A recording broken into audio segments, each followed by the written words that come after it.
Dahil maraming hindi nakasagot ng full name ko, iibahin ko yung mga tanong. Salamat naman. Number 1, 2 plus 2. Yes, may tamang sagot na ako. Number 2, what is the powerhouse of the cell? Ang dali naman. Makaka-perfect ako. Number 3, ano yung pangalan ng crush ko nung elementary pa ako? Ano na naman yan? Kung nakikinig talaga kayo, alam nyo kung sino yung crush ko. Aba ma'am, akala ko ibahin may mga tanong. Bakit may mga ganyang tanong na naman? Malamang, para makasigurado ako na nakikinig talaga kayo. Wala namang may paki kung sino naging crush mo na elementary ka, ma'am. Wala namang may alam yan eh. Ma'am, alam ko po kasi sino yung crush nyo. Nakikinig po ako sa kwento mo. Buti pa si Michael, nakikinig. Di kagaya ng iba dyan. Sige, perfect ka na, Michael. Yes! Makinig din kasi kayo sa kwento ni ma'am. Number 4, sino yung pinsan ng kapatid ng lola ko na tita ng mama ko na pamangkin na ate ko? Bagsak na naman ako! Ang bago nating top 1 ay si Samantha. Ang galing mo, Samantha. Naku, basic lang yan. Paano nangyari yun? Pasado kayong lahat, pero may isang bagsak. Si Scarlett, ano tong favorite mo sa Samantha? Pares lang kami ng average, paano ako bumagsak? Di ba sinasagot mo ako? Eh di bagsak ka ngayon? Umanda ka sa akin. A few moments later. Class, mag-behave kayo. Nandito yung principal natin. Magandang umaga, class. Kamusta yung bago nating teacher? Gusto ko pong i-report yung teacher na yan dahil may favoritism po yan. Favoritism? Sinungaling ka, Scarlett! Mabait sa amin si ma'am. Opo, ma'am. Mabait po ako sa kanila. Pantay-pantay lang po yung tingin ko sa kanila. Huwag mo na pagtakpan nanay mo, Samantha. Hala, OMG, magnanay sila. Ma'am principal, pagpasensyahan niyo na siya. Baka di niya alam yung sinasabi niya. Meron ako ebidensya dito na nagpapatunay na binigyan ng sagot ni ma'am si Samantha. At tinawag ng nanay si ma'am. Bawal to sa school natin Kayong dalawa, mag-usap tayo sa principal's office. Ma'am, magpapaliwanag po ako. Ang bago nating top 1 ay si Scarlett. Yes, Scarlett, deserve mo yan. Marami pong salamat, ma'am principal. Alam mo, buti na lang hindi mo na teacher yung nanay mo. Anong sabi mo? Hindi mo ba alam na magkapatid kayo ni Samantha? Iisa lang kayo ng nanay. Ang makakasagot na to may plus point sa akin. What is 2 times 2? Ma'am ako, ma'am. Wala bang gustong sumagot? Ma'am, alam ko po yung sagot. Times 2. Ma'am. Okay, Samantha. 2 times 2 is 4. Very good. May plus 5 ka sa akin. Ang daya naman. Kanina pa ako nagtataas ng kamay. Ma'am, pwede pa po ba ako mag-take ng quiz? Absent kasi ako kahapon eh. Ay, hindi na! Absent pa more! Tatamad-tamad ka kasi mag-aral! Nagkasakit po kasi ako, ma'am. Oh, anong gagawin ko? Ma'am, pwede ba ako mag-quiz kahit absent din ako kahapon? Oo naman! O ito, magsimula ka na! Thank you po, ma'am. Bakit siya pwede mag-quiz, ma'am? Bakit? May problema ka ba? Oo, may problema ako! Favoritism ka! Palagi na lang sa Samantha yung binibigyan mo ng chance! May galit ka ba sa akin, ma'am? Sabihin mo! Hindi ako galit sa'yo! Pero sa nanay mo, oo! Wag na wag mong dadama yung anak ko sa problema mo sa akin! Nay, anong meron? Yang nanay mo, pabida. Dapat ako yung top 1 ng high school kami. Alam naman natin dalawa na deserve ko talaga maging top 1. Hindi kagaya mo, binabayaran yung school para tumaas ang grade. Totoo ba yun, Nay?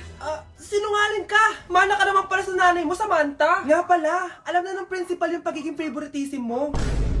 Good luck na lang sa'yo, For our last question, ano ang full name ko? Wala naman yun sa lesson, Siyempre, dapat alam niyo yung pangalan ko. Dami namang alam nito. Di ko maalala full name niya. Perfect na sana ako Kapag di niyo nasagutan yan, minus 10 kayo sa akin. Aba ma'am, paano namin malalaman yung full name mo? Di ka naman nagpakilala sa amin. Ano ka, sikat? Artista? Ang lakas mo mag-minus kapag di nasagutan yung full name mo? Sige nga, ano full name ko? Kapag di mo nasagutan, ma-minus ko yung sweldo mo. Tsaka magagamit ba namin yan kapag nagtrabaho na kami? Di naman, diba? Pakin namin sa full name mo. Class, listen! Mamimiss ko kayo! Mamimiss namin yung subject nyo, ma'am! Mamimiss kita, ma'am, kahit wala naman ako natutunan sa inyo. Ano ba yung tinuro mo? Aba, nag-iiyakan na kami dito? Naglalato-lato ka pa din?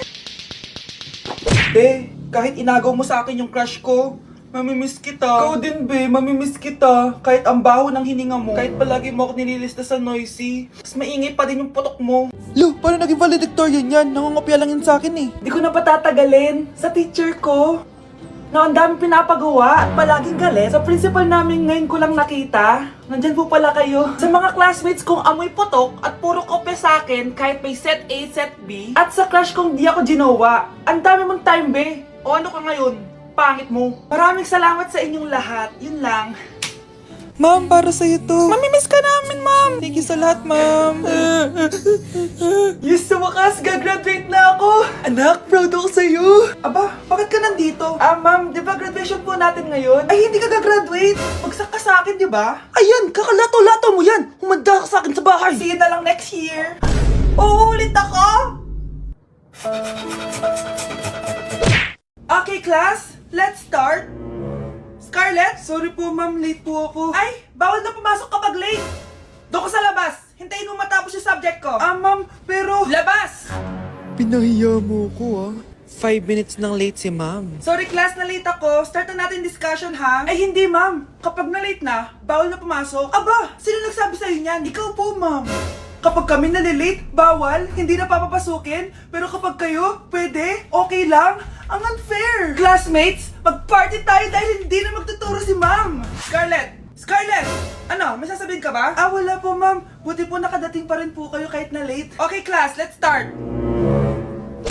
Mukhang bad trip si ma'am. Kayong apat, tumayo kayo! Hala, ano naman kayang ginawa nila? OMG! Natatandaan niyo pa ba tong group chat nyo? Paano nalaman ni ma'am yung GC namin? Patay kami nito. Ang gagaling nyo! Mag-umpisa tayo kay Scarlett. Ako po, ma'am. Palagi na nagpapareport si ma'am. Ano, tamad na siya magturo? Sayang lang tuition natin, be. Isa ka pa, Christian! Ma'am, kita niyo ba, bago reban si ma'am, balita ko kumukuha siya sa class funds natin, Ginawa niya tayong business. Samantha! Yes po. Ayoko talaga dyan kay ma'am. Mas gusto ko pa yung dati nating teacher. Buti pa yun, hindi nang babagsak. Tapos magaling pa magturo. Kyle! Akala ko matino ka! Guys, huwag niyo naman ginaganyan si ma'am. Mabait naman siya eh. Sa principal nga lang. Akala niyo di ko alam mga pinagsasabi niyo sa akin? Lahat po ng sinabi namin sa GC. Totoo po yan, ma'am. Diba sabi nga nila ma'am, truth hurts? Truth hurts pala, ha? Sige, papakita ko to sa principal sa office. Sige ma'am, sabihin mo sa principal. At sasabihin din namin yung mga baho mo. Ha? Anong ibig mo sabihin? Di ba may GC din kayo ma'am? Sinisiraan niyo pa nga yung mga estudyante. Paano mo nalaman yon? Isang pindot ko lang dito at masasend na to sa principal. Huwag mong gagawin yan. Huwag mong pipindutin. Humanda ka sa akin, ma'am. Wag! Wag!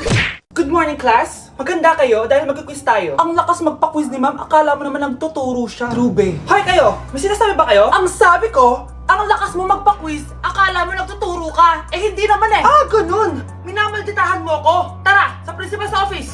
So, bakit nyo tinandak tong research paper nyo? Ay, may choice ba kami, ma'am? Di ba sabi mo gawa kami na research? Bakit nyo kami tinatanong kung bakit namin kinandak to? Aba, sumasagot ka? Eh, di ba question and answer tayo dito, ma'am? So, bawal na pala sumagot? Nilalaro nyo lang ata kami. Magpapakita na ako ng mga grades nyo at huwag kayong magreklamo kung bagsak kayo ha. Okay, Scarlett, ikaw mauna. For sure, mataas grades ko. Ma'am, bakit bagsak ako? Bakit bagsak ka? Bakit? Pumapasok ka ba sa subject ko? Remember class, taga-compute lang kami ng grades nyo. Kayo ang tagagawa. Eh ikaw ma'am, nagtuturo ka ba? Aba, walang iya ka. Eh puro ka lang naman kwento ng buhay mo, di ba? True. Ito ba yun sa exam? Alang isasagot namin sa enumeration ma'am. Yung 5 naging crush mo nung high school? Class, ipasa nyo tong assignment na nakikita nyo sa blackboard. Ipasa nyo rin bukas yung 3 activity na pinapagawa ko. Okay ba? Ma'am, hinay-hinay naman. Bawal na kami matulog. Yung Diyos nga nagpahinga, kami bawal. Mukha ba kami robot, ma'am? Oh, nakakaramdam kami, oh. Oh, kasakit. Ah, nagrereklamo ka ba? Ay, hindi ako nagreklamo, ma'am. Halos magkasakit na nga kami dahil wala kaming tulog. Diba? Mas ginaganahan kami mag-aral. Ah, pilosopo ka? Ibabagsak kita. Hindi mo na ako kailangang ibagsak dahil magdadrop na ako. Guys, pa-support ako ha dahil mag-vlog na lang ako. Go, be support! Bye, ma'am. Okay, class. Welcome back! Oh, ba't parang di kayo masaya? Paano kami magiging masaya, ma'am? 10 activities yung gagawin namin. Alam nyo, puro kayo reklamo. Konti pa nga lang yun eh. By the way, may bago tayong gagawin. Sabihin niyo sa akin kung ano yung New Year's resolution nyo. Mag-umpisa tayo kay Kyle. Ako po, ma'am. Sige ako. Ako ba si Kyle? Ang New Year's resolution ko ay mas gagalingan ko pa sa school. Very good. Okay, next, Scarlett. Ang New Year's resolution ko ay ang wag ka jowa. Last year ko pa wini-wish kaso hanggang ngayon wala pa rin akong jowa. Lu, paano ka magkakajowa? Eh lahat na lumalapit na lalaki sa'yo, nire-reject mo. Kala mo ang ganda-ganda niya. Eh kung ikaw magiging jowa ko, wag na lang. Mamatay na lang ako. Oh, tama na yan. Samantha, ikaw na. Ang New Year's resolution ko ay wala. Dahil sobrang perfect ko, no? Feeling naman neto. Ako kaya yung pinakamabait at pinakamaganda dito, no? Ang pinakamasamang ugali. Anong sabi mo? Totoo naman eh. Dapat ang New Year's resolution mo, ang maligo ka. Puro ka make-up, ang asim-asim mo naman. Ganon? Ang New Year's resolution mo dapat ay ang mag-toothbrush ka. Dahil ang baho ng hininga mo, lahat ng crush mo, nata-turn off sa'yo. Kumpara naman sa'yo, be. Itsurang pa lang, nat-turn off na sila. Walang iya ka. ka? Manda ka sa akin pagkatapos nito. Ang New Year's resolution ko ay ang ibagsak kayong dalawa. Nay, tingnan mo tong balita. Oh, ano yan, anak? Nanalo tayo ng loto, Nay! Mayaman na tayo! Oo, Nay! Teka lang, ipapost ko to. Nanalo kami ng loto. Mag-ready na ako, anak. Madami-dami ata tayong bibilangan ng pera. A few moments later. Anak, tara na! Kunin natin yung pera! Hello. Nakita ko yung post mo. Nanalo pala kayo ng loto, oo. Ba't pala andito ka? Di ba crush mo ko? Liligawan sana kita. Che! Di ba nireject mo ako dati? Peperahan mo lang ako eh. Hoy, lalaki ka! Alam ko na balak mo. Porket nanalo kami ng loto, jujuwain mo na tong anak ko? Hindi ko naman po peperahin yung anak nyo. Ay, oo, Mari. Hindi naman peperahan ng anak ko yung anak mo. Oh, ba't nandito ka? Makikipag-close sana ako sa'yo kasi magiging bilang ka na ng anak ko. Ay, tiilan nyo kami. Peperahan nyo lang kami. Lumayas kayo dito. Nabasa niyo na ba yung balita? Mali daw yung lumabas sa loto. Kayo yung panalo. Kami yung nanalo. Mayaman na tayo! Hindi kami yung panalo. Nay, magiging mahirap na tayo ulit. Paano ba yan? Kami pala yung panalo. Lalayas na kami, ha? Sandali lang, Mare. Pag-usapan natin yung kasal ng anak natin. Oo. Ilang anak ba gusto mo? Walang ikakasal. Peperahan nyo lang kami. Mare, hindi naman sa ganun. Ngayon kami naman nanalo. Gusto mo ikasal kami? Ang pangit kaya ng anak mo. May balita na naman. Sila daw ulit yung panalo. Ano? Hindi kami panalo. Mali na naman. Kayo pala yung panalo. Mayaman na tayo ulit, anak. Oh, paano ba yan? Mayaman na kami ulit. Tara, ikasal na tayo. Magutom kayo. Layas! Bye! Okay, class. Palakpakan natin si Samantha dahil siya ang top 1 sa klase. Thank you, guys. Mag-aral din kasi kayo na maayos. Paano nangyari yun? Nag-review naman ako buong gabi, Tama naman lahat ng sinagot ko sa exam. Oh, Scarlett, bawi ka na lang, ha? Ikaw ang pinaka-lowest. Talaga ba, Samantha? Alam naman nating dalawa kung sino talaga yung top 1 at hindi ikaw yun. Ilusyonada ka talaga kahit kailan. Loser! Ang dali-dali lang ng exam, di niyo pa nakuha? Ano bang ginawa mo, Samantha? Bakit perfect ka? Stock knowledge! Wala ba kayo nun? Kailangan ko malaman kung anong ginawa mo, Samantha. Magre-rewind ako. Manda ka sa akin. Nakapag-rewind ako!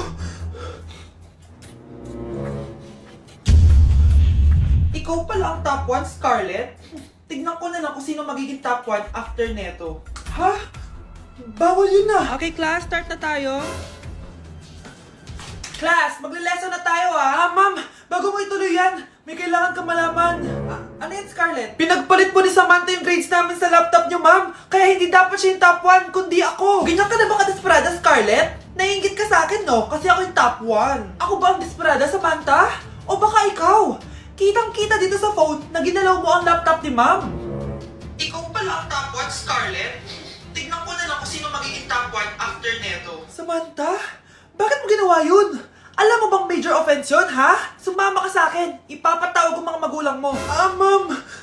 Paano nagawa ni Scarlett yun? Alam ko walang tao nun. Paano siya nakakuha ng video? Scarlett, paano mo nagawa yun? Ha? Ang alin? Nakita kita kanina. May hawak kang relo. Tapos, bigla ka na lang nawala. Nakita mo yun, Cheska?